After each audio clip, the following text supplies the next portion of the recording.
Pois muito bem, meus amigos, nesse vídeo eu quero ler também um discurso do apóstolo Elder Kenton L. Cook, Elder Cook, do Quórum dos 12 Apóstolos da Igreja de Jesus Cristo dos Santos dos Últimos Dias.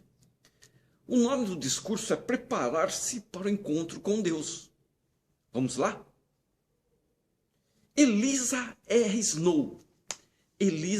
Snow, falando sobre a dedicação do templo de Kirtland, a qual ela assistiu, disse, abre aspas, as cerimônias daquela dedicação podem ter sido ensaiadas, mas nenhuma língua mortal pode descrever as manifestações celestiais daquele dia memorável. Anjos apareceram para alguns. Um sentimento de presença divina foi percebido por todos os presentes, todos que estavam presentes, e todo o coração estava repleto de alegria indescritível e de glória. Olha que lindo!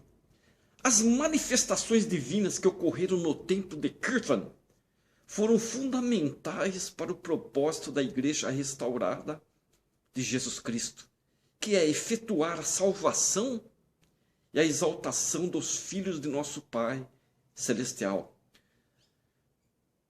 Ao nos prepararmos para o encontro com Deus, podemos saber quais são nossas responsabilidades divinamente atribuídas, analisando o quê? As sagradas chaves restauradas no templo de Kirtland. Na oração dedicatória, o profeta José Smith humildemente rogou ao Senhor, abre aspas, aceita esta casa que nos mandastes construir, fecha aspas, ponto. Uma semana depois, no domingo de Páscoa, o Senhor apareceu em uma visão magnífica e aceitou seu templo.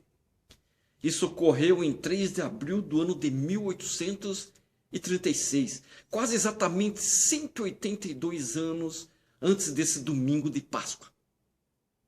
Também era a época da Páscoa judaica, uma das raras ocasiões em que a Páscoa cristã e a Páscoa judaica coincidiram, uma rara ocasião.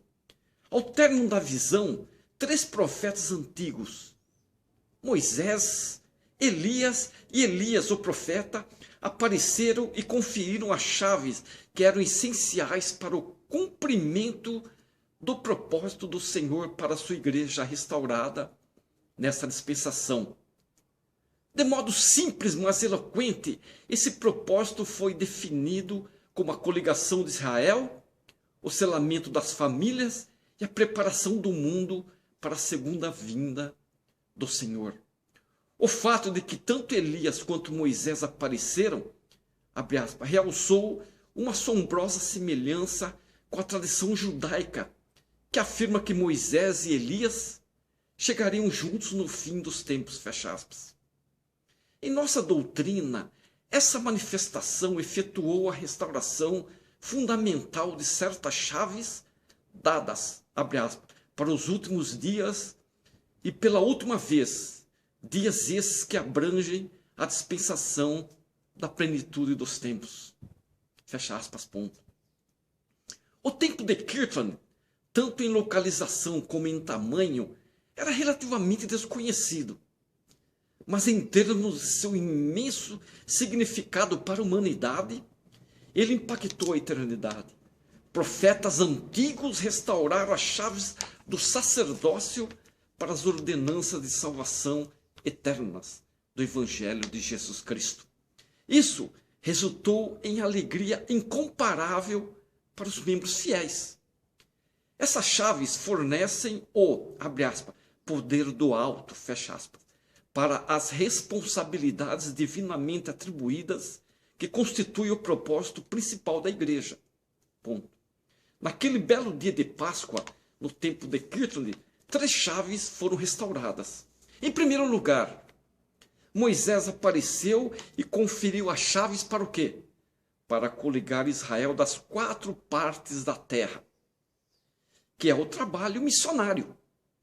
Segundo, Elias apareceu e conferiu as chaves da dispensação do Evangelho de Abraão, que inclui a restauração do convênio abraâmico. O presidente, nosso profeta atual, Russell M. Nelson, ensinou que o propósito das chaves do convênio é preparar os membros para o reino de Deus. Ele disse, abre aspas, sabemos quem somos e sabemos o que Deus espera de nós, fecha aspas, ponto. Terceiro, Elias, o profeta, apareceu e conferiu as chaves do poder selador nessa dispensação, que é o trabalho da história da família e de ordenanças no templo, os quais possibilitam a salvação dos vivos e dos mortos. Sob a direção da primeira presidência do Quórum dos 12 Apóstolos, há 3 conselhos executivos na sede da igreja, que supervisionam essas responsabilidades divinamente atribuídas, com base nas chaves que foram restauradas no tempo de Kirtland. São o Conselho Executivo Missionário, o Conselho Executivo do Sacerdócio da Família e o Conselho Executivo de Templo e História da Família. Em primeiro lugar, em relação à restauração realizada por Moisés das chaves da coligação de Israel, hoje nós temos quase, vamos dizer, 70 mil missionários ou um pouco mais, estão espalhados por toda a terra, pregando o quê? O evangelho para reunir seus eleitos. Esse é o começo do cumprimento da grande e maravilhosa obra que Nefe previu, que os gentios e a casa de Israel. Nefe viu nossos dias. Você sabia o que Nefe viu nossos dias? Quando os santos de Deus estariam sobre toda a face da terra, mas seus números seriam pequenos por causa da iniquidade. Em segundo lugar, Elias apareceu e conferiu a dispensação do evangelho de Abraão, dizendo que em nós e em nossa semente, todas as gerações depois de nós seriam abençoadas. Terceiro, o trabalho da história da família, abençoado pela tecnologia, cresceu radicalmente nos últimos dias. Elias, o profeta, conferiu as chaves do poder selador dessa dispensação. Para nós que vivemos nessa época, o crescimento do número de templos e do trabalho da história da família é impressionante. Esse andamento vai ser mantido e acelerar até a segunda vinda do Salvador, para que toda a terra não seja, abre aspas, completamente devastada na sua vinda. Esse é um pequeno trecho do discurso do apóstolo Kenton L. Cook, do Quórum dos 12 Apóstolos. Gostaram?